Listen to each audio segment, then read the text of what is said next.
What stories do you find yourself telling yourself about yourself in your life?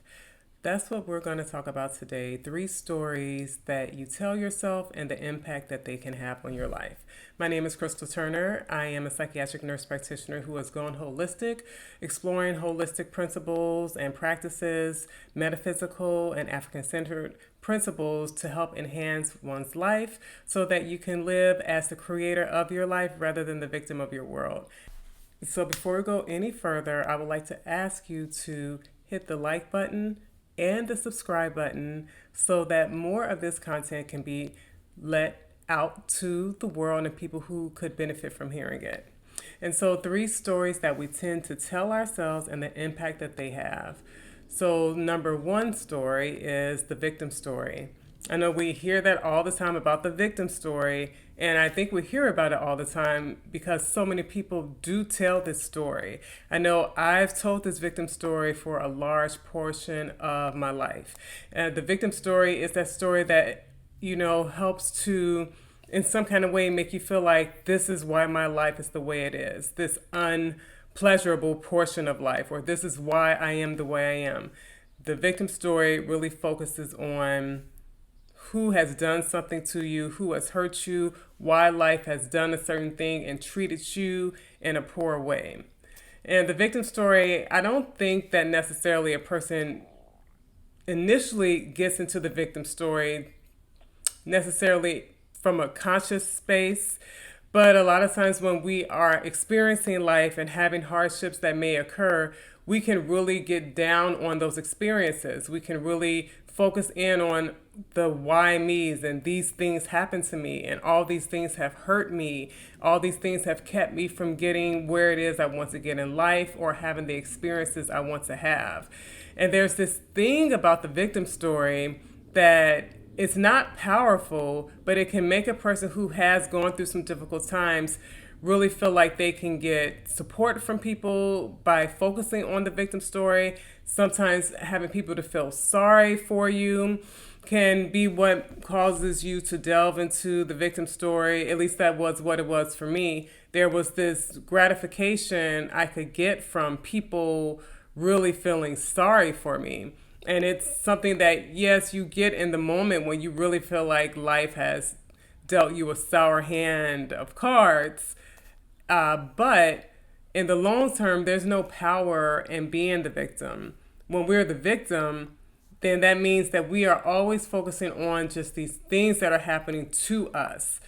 And it really puts you in a space of not having any control in your life. It gives all the power to the things that happen, the people who do a thing, the circumstances that come about, that you lie victim to all of these things, that you are waiting to be hit with another circumstance that really just helps you to say, see, this is why my life is this way. This is why I'm not happy. This is why I don't try. This is why, I will never do whatever that deep desire is that you really have. That victim story is that thing that in a moment it can give us some attention that might feel appeasing for a little bit, but in the grand scheme of things, it ends up being what really can hold you back. And even the people who tend to give you some attention when you're dealing with this victim story, many of them over time also get a little tired of hearing the victim story. And it can not go in your favor ultimately in the long run unless you get new people who come into the story and you're telling them the victim story. But the point is, over a period of time, the victim story tends to get old to the people who you continuously tell this victim story to. But more important than who you tell the victim story to is the fact that you're telling this victim story to yourself.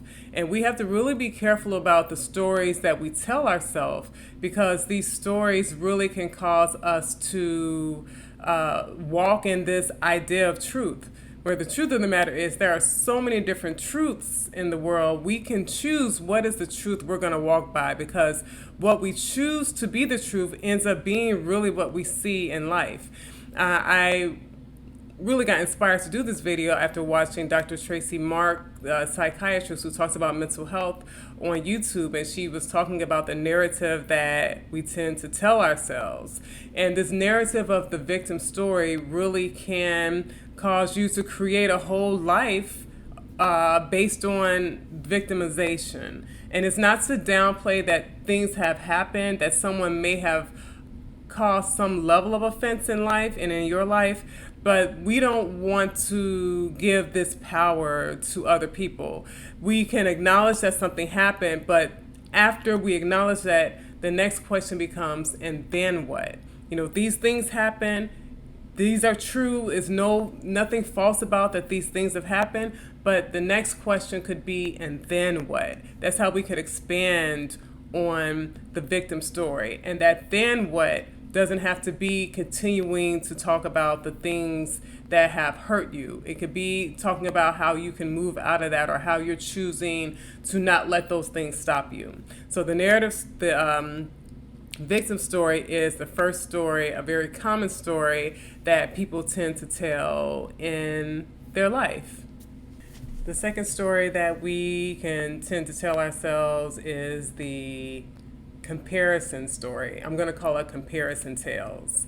It's a type of tale that we can tell ourselves that focuses on other people and this idea of what they have going on and desiring to have what they have going on. So when we compare, we all know that comparison is a huge thief of joy. We've heard this before, but it can be so easy to slip into comparison, particularly when we're not really happy with what is going on in our life, or we're not feeling as confident about who it is that we are. It can be so easy to look over to the next person and start this comparison.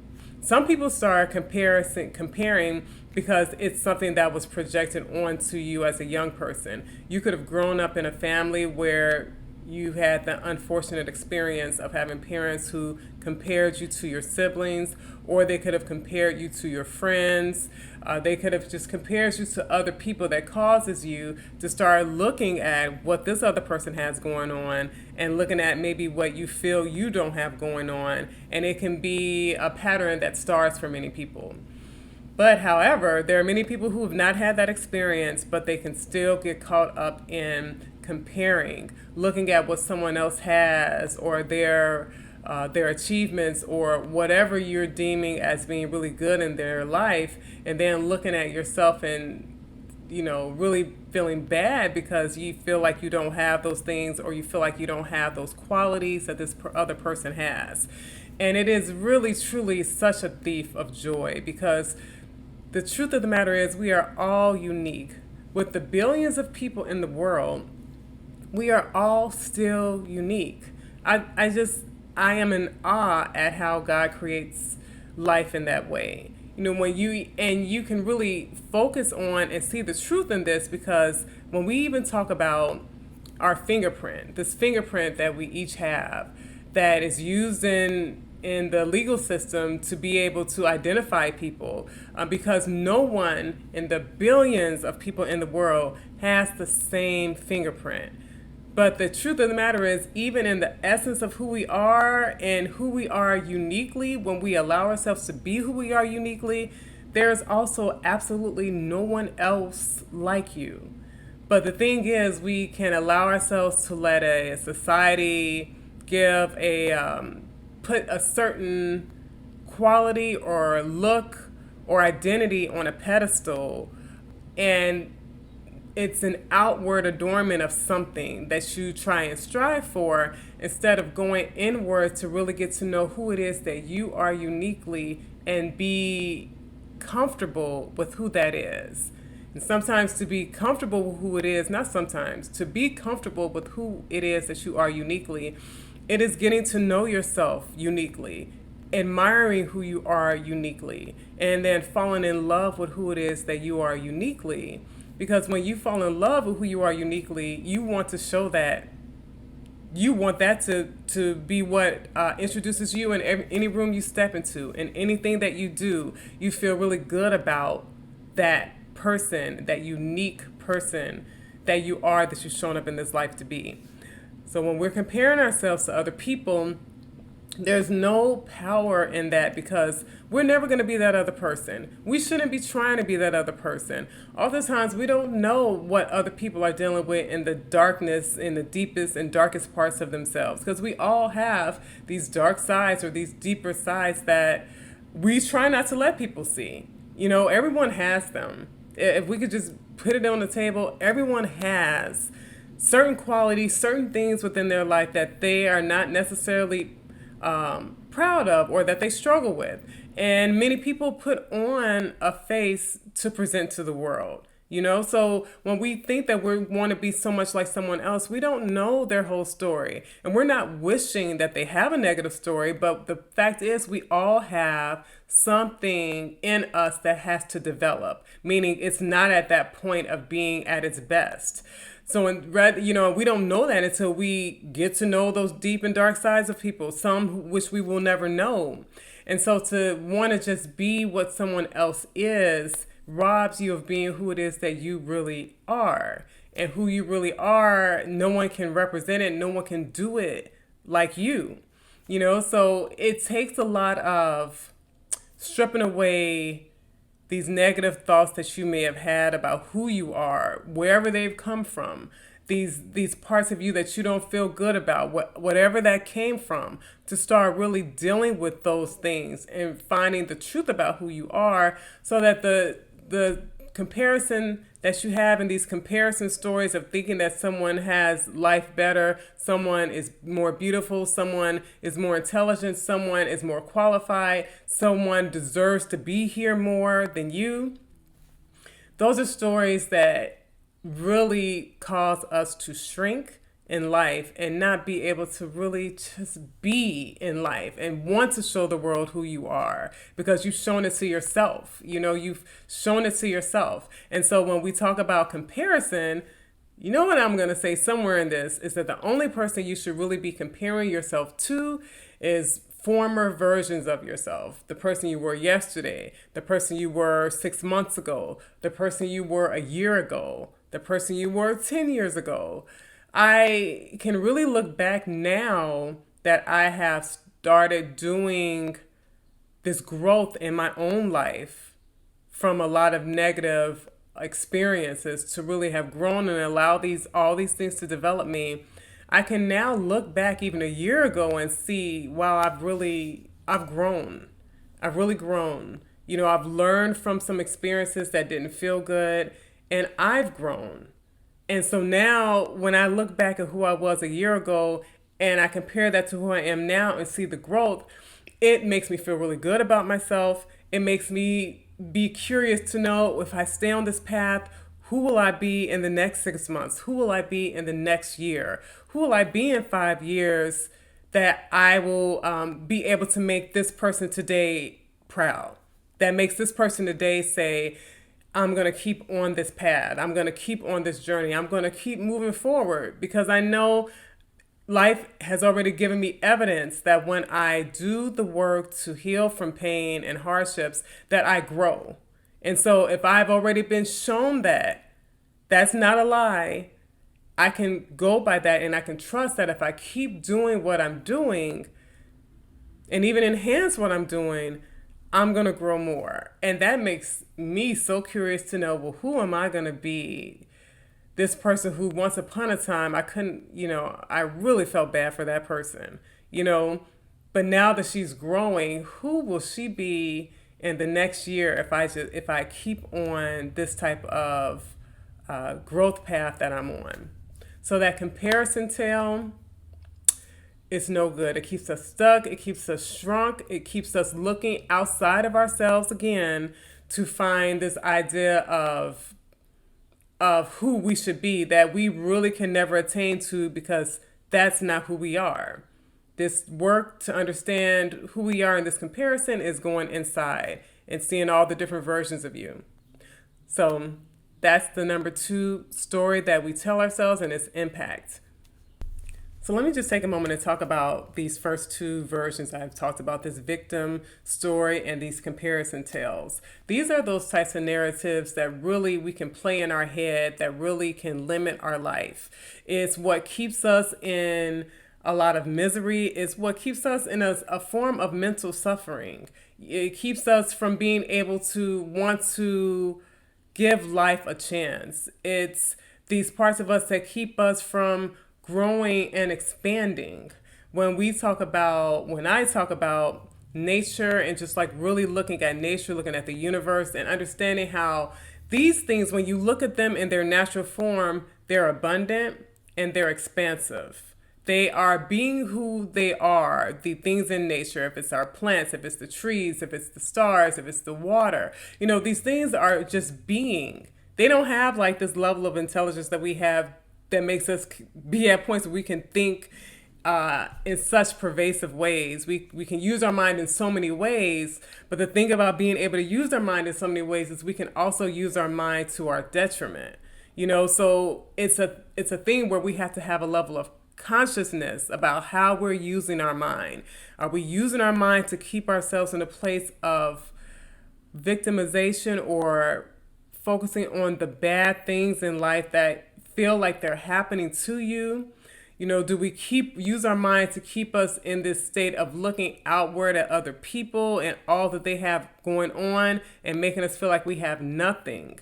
These are examples of just these kind of difficult ways that we can allow our mind to really use us. We're not really being conscious in that we're just allowing the experiences that we've had to shape us, and then we are allowing our emotions and the way that we think to be what drives us throughout life. It's what causes us to have a certain view of life, and we just go with it. We're just like on autopilot, just going with it. But we really want to focus on the benefit of using your mind in a powerful way. And that brings me to story number 3 that we tell ourselves and its impact. Story number 3 is the hero's journey. Yeah, the hero's journey. Everyone can have a hero's journey. Whenever we watch a movie, most movies have like this hero's journey that's going on. It's this experience that a person has, and maybe they're having a decent experience initially. Then they're hit with some type of experience that causes pain, that causes things to stop, to cause things to shift and go down a direction that seems darker, that seems unwanted, that seems like there's some suffering that goes on. And then there's this point that comes about where the person starts to have some form of an epiphany or some form of courage that really builds inside them, that they start to allow to rise up in them. And then their life takes a different whole twist and turn. The trajectory of their life shifts to something that is more like a climax or elevating, going upward. And it's like this recognition of the things that happened in the past that held them down no longer have power over them, and it's like they're freed from it. And then they're like at this recognition and this just this beautiful recognition that they have come through something that seems like at one point they could never come through. And that's where I want you to put your focus on, where we can use our mind in this powerful way with telling a hero's journey, a hero's story, a hero's narrative in our life. Because the truth of the matter is most of us really have had difficult experiences in our past. And it is never to negate that these things have happened. It's never to come across and say, oh, forget about those things. But we remember them over and over again. And at some point, we do have to ask ourselves, how is this serving me now? This story that I'm telling myself, or these hardships, if I'm staying in the deep, dark parts of them, how are they impacting my life? Like really looking and seeing, how is it impacting my life? How's it impacting my trust in other people? How's it impacting my self-confidence? How's it impacting my belief about goodness in the world? When we come from pain. And so when we can look at this hero journey, it can change how we tell those stories that we've experienced, because we can tell them in a way that's more powerful. And an example for me, I remember some years ago, early in my marriage, I used to really talk about all that was happening to me, all the things I had to deal with, all of the hard times. I would talk about this in such a way of suffering. I would talk about the fact that I had worked a job, I was raising children, and I was going to school, and I would talk about it in a way like, I don't have anyone who helps me. I had to do all this stuff by myself. And it really didn't make me recognize how much I actually was able to do. It made me not give credit to the power in me, And when I changed that narrative, it was more like, yeah, I have had children, I've worked a job, and I have gone back and encountered education and gained more education, and it has opened my life. And I did that.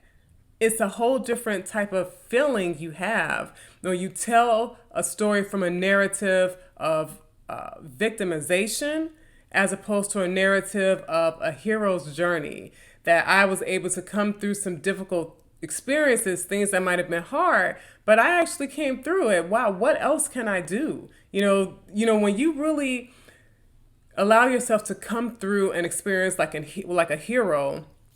And for many people, going back to school as an adult and finishing is like heroic, seriously.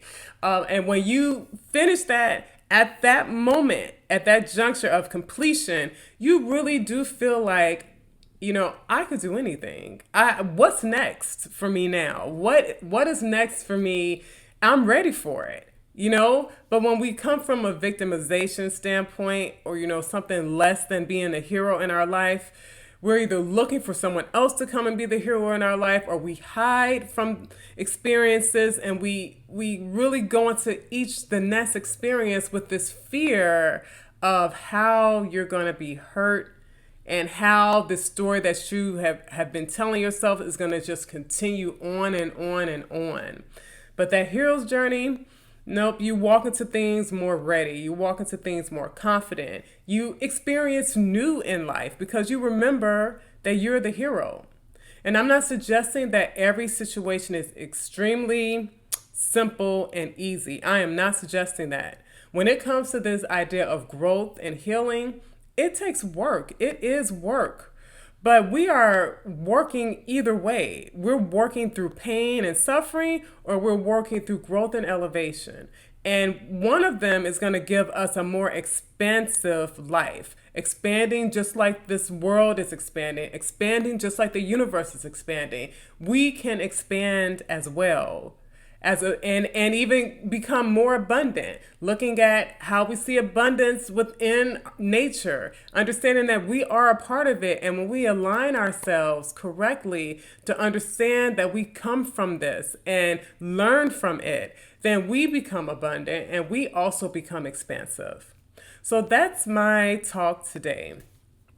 Put in the comment section what story you find yourself telling yourself more often than not. What is the story you tell yourself most often?